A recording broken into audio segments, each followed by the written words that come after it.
Hello everyone, welcome to Hill Street. Today's story is The Father of Lies. If you end up enjoying this story, please leave a like. And if you enjoy hearing stories from me, please subscribe and become a resident of Hill Street and let me know how I'm doing in the comments. Now, let's get to this nightmare. I've been working as a bartender since I was 18, and I've seen a lot of characters come through in the past 3 years. I even had to throw one out earlier this evening. A macho type who mistook sexual harassment for flirting. But in all my time, I've never seen someone like the man in white. He came in just before closing, dressed to the nines in an impeccable white suit. I was the only one manning the bar. Rita, my closing partner, was taking glasses to the kitchen. We'd already done last call, and we were just waiting to lock the doors. I tried not to glare at the man as he took a seat at the empty bar. "Excuse me," I said, then stopped, because I recognized the man. We'd never met, but my father had warned me about him, and the knowing look on this stranger's face squashed any doubt. "Jonathan," he said in a voice like smoke.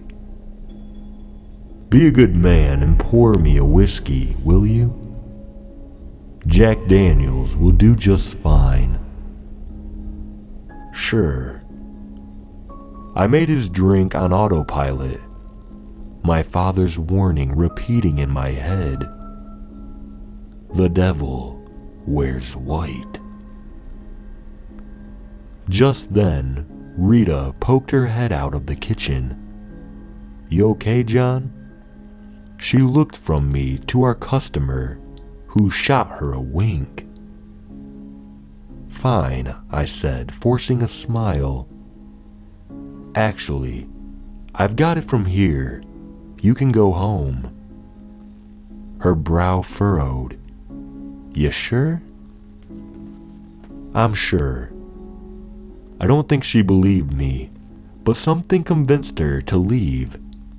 Maybe the awkward atmosphere. Maybe some Jedi trick from our mysterious customer.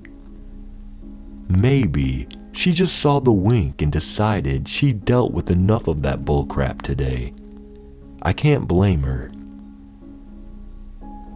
I set the man's drink in front of him and leaned on the bar. He tipped the glass at me and took a sip, relishing the taste. "So," I said, my mouth dry. Fear was rippling down my spine, but I figured it would be better to get in front of this thing. "Is it my time then? Have you come for me?" "What?" No, he said, scoffing. "No, you've got a long life ahead of you. I just wanted to drop in, see how you were doing. Buy your first drink since you've come of age." I relaxed a little. There was something really familiar about him. Not comfortable, but not otherworldly. "You think I've worked in a place like this and haven't snuck a drink?" "I know you haven't." His eyes burned into me like a brand.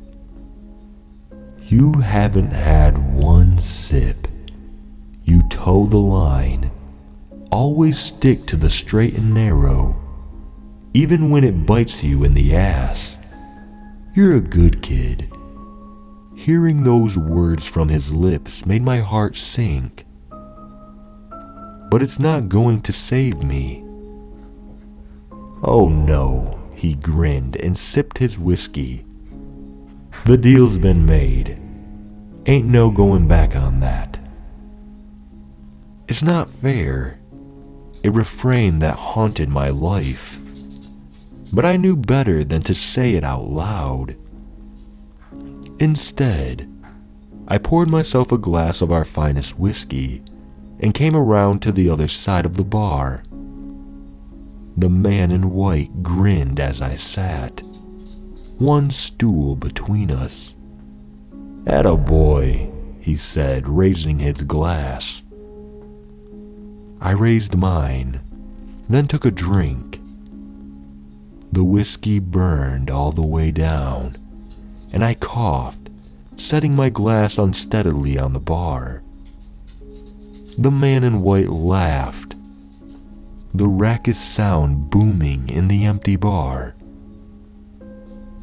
When his laughter faded, we sat in silence, imbibing without so much as a glance at each other.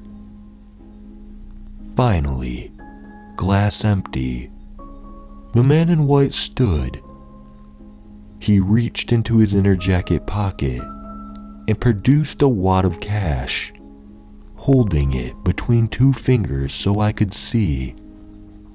I counted $500 bills. "For a job well done," he said, laying the cash on the bar. Then he turned to go, adjusting his jacket as he went. Just as he reached for the door, my voice rang out, "Wait!" He paused, hand on the glass, but didn't turn around. I could see the edge of his face in the reflection, burning eyes on me. I swallowed, but forced myself to continue. "Is there anything I can do? Anything?" His expression was the last thing I expected to see. Pity. "Sorry, son," he said, shrugging. "It's already over and done with. I'll see you again sometime." And then he was gone. I finished my drink, then I set about locking up. What else was there to do? Nothing had changed. Really, I was still damned.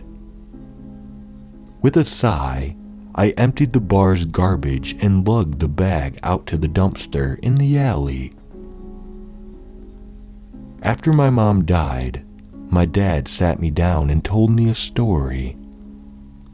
He and my mom had trouble conceiving, and after years of doctors and treatments, they were about to give up.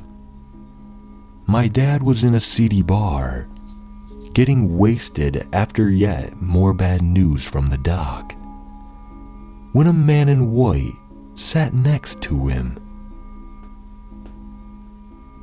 Said he heard I was having some trouble, my dad told me. His eyes were distant, and the hand holding the can of Bud shook. Said he could fix it, if I wanted. "But," he said, and his eyes got really shiny, like he was looking at $1 million. "He's only yours as long as his heart is beating. When it's all over, he's mine." Of course, I thought. He was making a sick joke, and I told him so. I didn't believe it until he showed me Mom's suicide note.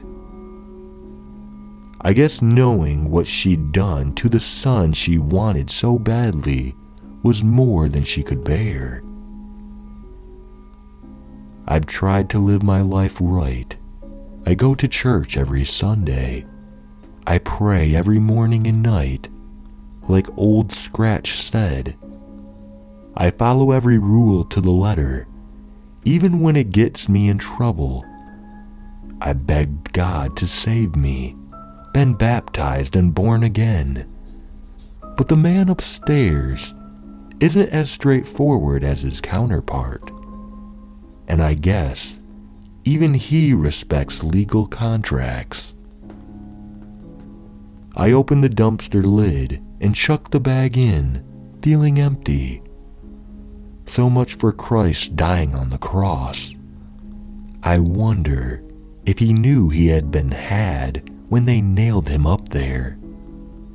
Hey! I turned around slowly to find a man standing at the end of the alley. It took me a moment to recognize him. The jackass who'd been bothering Rita earlier. "Can I help you?" I asked. "You ruined my night." He stomped towards me, cracking his knuckles. I watched calmly. "And now, you're gonna apologize." God, today's crap just wasn't going to end. "Whatever," I said as he loomed over me. "Little dillweed," he screamed and swung a clenched fist at my face. I'm not exactly sure what happened. Something in me just snapped. The next thing I knew, I was wailing on him, pummeling him with a fury that had smoldered for years, just waiting for enough oxygen to flare. He didn't stand a chance. By the end, blood splattered the ground, my clothes, my face. I lifted my foot from his crushed skull, breathing heavily. I expected to feel afraid. I expected to feel guilty. Instead, I felt euphoric. I looked at my blood-stained hands and began to laugh. I understood it now. My parents hadn't given me a curse, but a gift. I dragged the body into the kitchen, where I had all the tools I needed to dispose of it. A few hours later, and I was in a new change of clothes I kept stashed in my duffel. You wouldn't believe how many drinks I've gotten spilled on me. All washed up, and on my way home, I was practically whistling. For the first time since my mom's death, I felt truly free. No more rules. No more begging God for forgiveness. No more wasting time trying to be pure and selfless and humble. See, I've realized something. If I'm going to hell, no matter what, I might as well enjoy the ride.